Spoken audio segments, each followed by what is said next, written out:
Il l'a fait. Il a tué Vic. Écoute, Sal, Carmine Falcone s'est fait descendre.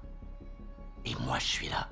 C'est moi qui vais mener la danse. Bienvenue dans cette vidéo où on va parler du dernier épisode et même de manière générale de cette série The Penguin, de qu'est-ce qu'il faut comprendre de cette fin, de cette mini-série qui était absolument phénoménale. Elle était grandiose.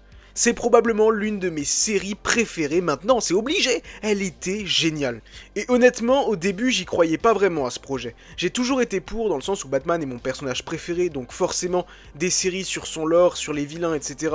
Bah, moi, j'étais carrément chaud, mais je me suis dit, est-ce qu'on va vraiment y arriver? Est-ce qu'on va pas retomber un petit peu dans les formules Marvel Sony, où on essaye de faire des vilains, enfin des programmes sur les vilains, et au final, on se foire un petit peu?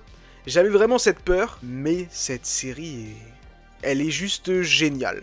Vendue comme une mini-série, visiblement Matt Reeves aurait déjà eu des conversations pour peut-être faire une saison 2.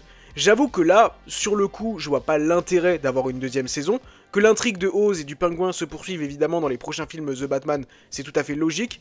Maintenant, est-ce qu'il y a vraiment besoin d'avoir une autre saison? Je ne sais pas, mais comme dit... Au début, j'étais pas forcément ultra hypé par cette série The Penguin, par cette saison 1, donc s'ils arrivent à nouveau à me surprendre dans une saison 2, bah, je suis carrément chaud. La deuxième chose, concernant les petits points news, c'est qu'encore une fois, Colin Farrell a déclaré qu'il avait signé un contrat pour apparaître dans les 3 films The Batman, ce qui confirme encore bel et bien qu'il y aura une trilogie The Batman, et il sera présent pour 5 ou 6 scènes dans The Batman Partie 2, et reviendra de nouveau en tant que star dans The Batman Partie 3. Ça, après, évidemment, on s'en doutait quand même, hein. Vu la fin, etc., c'était logique qu'il allait revenir. Maintenant, clairement, ils peuvent faire des spin-offs sur qui ils veulent, hein. Je serai preneur. C'est pourquoi, encore une fois, cette news comme quoi on devait avoir une série The Joker sur le Joker de Barry Keoghan et qu'elle a été débunk par James Gunn, ça m'a vraiment dégoûté. J'étais dégoûté que cette news soit fausse. Surtout qu'elle avait été rapportée par Jeff Snyder, qui est quand même un scooper extrêmement fiable, dans le sens où je veux bien que le scooping, pour le coup, souvent, c'est faux, mais si ça existe, c'est à cause de personnes comme Jeff Snyder, qui ont très souvent raison. Mais James Gunn l'a bel et bien confirmé, il n'y a même pas apparemment eu de discussion pour une série The Joker, alors peut-être qu'il ment, hein, ce serait pas nouveau, mais j'espère vraiment que ça arrivera, ou en tout cas que le Joker de Barry Keoghan pourra briller dans cet univers The Batman. Mais quoi qu'il arrive, s'ils veulent faire des programmes sur d'autres vilains, clairement, je serai preneur. Ce qui est sûr, c'est qu'un autre spin-off est déjà en préparation, ça avait été confirmé par James Gunn et par Matt Reeves. Ce dernier épisode de la série Pingouin nous offre donc la transformation finale du personnage de Oz en pingouin. Je comprends maintenant pourquoi Colin Farrell avait déclaré que c'était impossible qu'après l'épisode 8, on puisse apprécier le personnage de Oz, et je le comprends, vraiment, on a envie de le frapper. J'avais lu sur Twitter comme quoi on avait envie d'aller retourner sur les jeux Arkham pour aller affronter justement ce boss, le boss pingouin. Mais c'est normal, on a envie de le frapper. Bordel, il a tué Vic. Cette scène, franchement, ça m'a vraiment marqué dans le sens où c'est la première fois depuis longtemps que j'ai réagi vraiment comme ça en regardant l'épisode. Voilà, parce que honnêtement, au début je me suis dit, ouais, obligé, il va finir par tuer Vic, mais je voyais qu'au fil des épisodes, vraiment il le prenait sous son aile et il s'attachait vraiment à lui. Donc j'aurais jamais cru, en lançant cet épisode 8, que Vic allait se faire tuer de la main de Oz. Vraiment, c'était pour moi impossible. Franchement, la scène également, où du coup on a tous les sous-lieutenants comme Link, etc., qui décident de trahir leur propre patron et qui décident d'aller travailler pour Oz, mais encore une fois, c'est génial, ça y est, Oz, le pingouin, est le roi de Gotham. Sa mère, j'avoue, je comprends pas trop pourquoi elle a un retournement de veste d'un coup, dans le sens où ça fait des années qu'elle est au courant que Oz a buté ses 2 frangins, et c'est là maintenant, parce qu'on lui a mis 2-3 lumières rouges, qu'elle se décide à le haïr et à vouloir le tuer. On a également des scènes supplémentaires avec le personnage de Rex Calabrese, qui sont vraiment stylées, parce que ce personnage, vraiment, il mériterait limite d'être exploité. Bon, il n'y a pas vraiment d'intérêt à faire une série Rex Calabrese, mais clairement, on aurait pu avoir plus de scènes avec lui dans la série, ça aurait été cool. Et Frances a décidé de laisser son gamin vivre et de ne pas le livrer à Rex pour obtenir de l'argent et du luxe. Ouais, c'est une bonne maman, hein. Malheureusement, pas d'apparition de Robert Pattinson en Batman.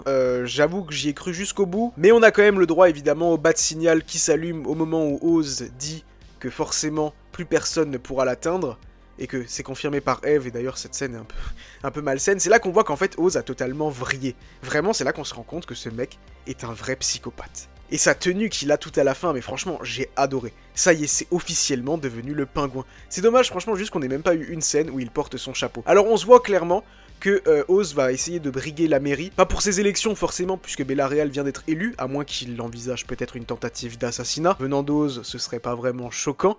On peut voir d'ailleurs qu'il la regarde à un moment donné, puisque Bella Real fait un caméo dans cet épisode, d'une manière un petit peu étrange. Alors on sait pas s'il va essayer de se rapprocher d'elle pour justement la tuer et devenir mère, ça serait pas déconnant. Ça rappellerait fortement les comics Batman Terre 1, où il se passe à peu près la même chose, dans le sens où Oz et le Pingouin, c'est un grand criminel, mais il brigue la mairie. Et il me semble même, ça fait un moment que je les ai lus, mais qu'il est maire dedans. On a également l'information comme quoi une brigade anticorruption va être lancée, très probablement avec Harvey Dent à sa tête. J'avoue que Harvey Dent, c'est le truc où je suis un petit peu surpris. Dans le sens où, dans le press kit, qui avait été vendu avec la série The Penguin, où on en a parlé plusieurs fois sur cette chaîne, eh bien il y avait un article qui disait qu'il y avait un nouveau procureur en ville, qui s'attaquait aux marronniers. Alors, je m'étais vraiment dit, évidemment, l'article est en grand, c'est Harvey Dent. Donc le fait qu'il ait même pas été évoqué, on a juste ce léger teasing, c'est vrai que c'est surprenant. Vic.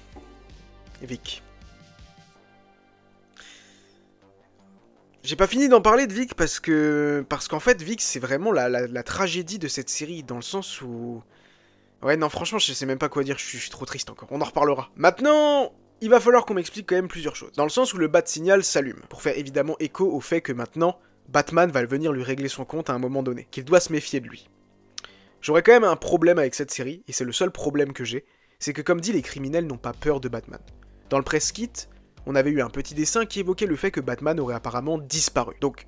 là, il allume le bat-signal, c'est très cool, mais est-ce que Batman va réellement venir ou a-t-il disparu? C'est là que on se pose des questions. Et c'est là aussi qu'on se dit que attendre 2 ans, octobre 2026, mais c'est juste impossible. Mais comment est-ce qu'on va faire? Alors oui, on aura le trailer avant, on aura le tournage, on va avoir plein d'informations dans les prochains mois. Ça serait même pas déconnant que d'ici la fin de l'année, on ait le méchant de The Batman partie 2. Mais l'attente va être impossible, va être insoutenable. Vraiment, 2 ans d'attente avec ce final qui est incroyable, et vraiment ce plan où le bat-signal s'allume, et on voit Oz dans toute sa splendeur qui a réussi à conquérir Gotham, dans ce superbe penthouse avec sa mère qui est un légume, et ce magnifique plan où on voit Gotham qui est sous la neige, et ce bat-signal qui s'allume. Non, franchement, ça promet du très lourd pour la suite. L'autre petit teasing, bien évidemment, c'est Sophia qui du coup a été renvoyée à Arkham, et ça je l'avais pré-shot, je m'en doutais qu'elle allait pas mourir, mais qu'elle allait être renvoyée à Arkham, parce qu'en fait c'est un châtiment pour elle qui est pire que la mort. Selina lui a envoyé une lettre. Selina Kyle, Catwoman, Zoé Kravitz, qui fera bien évidemment son retour dans The Batman partie 2. Alors on peut fortement s'attendre à 2 possibilités. Possibilité numéro 1, une série ou un film Catwoman, où on aurait un team-up entre les 2 personnages, peut-être même un affrontement, je ne sais pas. Soit elles vont s'allier, soit elles vont s'affronter, tout est possible. Peut-être pourquoi pas une version bizarre des Gotham City Sirens, mais...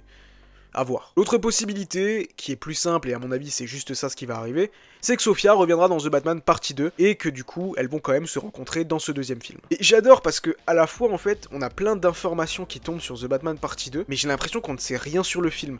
Dans le sens où il y a eu tellement de rumeurs, la cour des hiboux, double face, tatati, tatata, que franchement... je sais même pas où est-ce qu'on en est. En tout cas, cette mini-série The Penguin pour moi était exceptionnelle. Ça a été un vrai plaisir de suivre chaque épisode chaque semaine.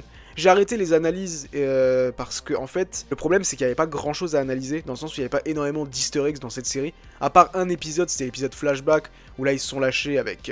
Summer Gleason, etc. Mais du coup, j'en voyais pas vraiment l'intérêt. Ça reviendra pour Créature Commandos. Et s'il y a des choses à analyser, ça continuera. Et sinon, bah tant pis. Je veux votre avis dans les commentaires. Dites-moi ce que vous avez pensé de cette série The Penguin. Et qu'est-ce que ça vous tease pour vous, pour la suite, pour The Batman partie 2. N'hésitez pas également à vous abonner à cette chaîne, à laisser un pouce et à activer la cloche. Et on se donne rendez-vous très bientôt, pas dans 2 ans, à Gotham City.